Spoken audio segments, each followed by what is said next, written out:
सांड, तुम्हारी ये हिम्मत! अगर तूने मुझे उठाकर फेंका होता तो मैं बुरा नहीं मानता, लेकिन तूने मेरे छोले कुलचे को फेंका। बच्चों, अब तुम्हारी खैर नहीं। अब मैं तुम्हारी चर्बी उतारूंगा बच्चों। अब तुम्हें चूल्हे के ऊपर बिठाएं तो जैसे तुम्हारी चर्बी पिघलेगी वैसे ही तुम्हें कुलचे खिलाकर पिघलाऊंगा। कहकर नागराज को कमरे के अंदर ले गया और कुर्सी से उसे बांध दिया। उसके बाद वीरू की मदद से हर रोज वो नागराज को तीनों वक्त छोले कुलचे खिलाने लगा। इस तरह 1 महीना बीत गया।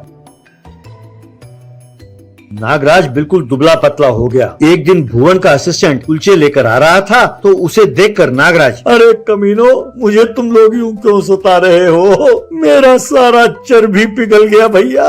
देखो मेरे सारे हड्डियां बाहर निकल आई है। अरे यार, मुझसे तो ठीक से बोला भी नहीं जा रहा।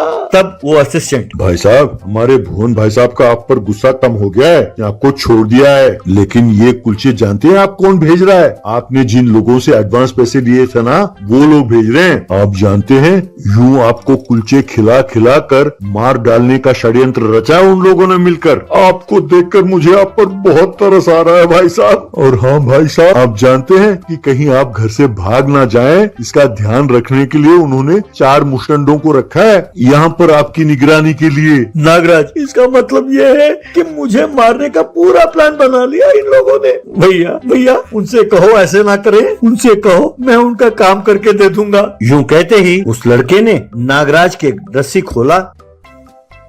तब नागराज घर के बाहर गया, वहाँ खड़े अपने ग्राहकों से माफी मांगी और उनका काम उसने शुरू किया।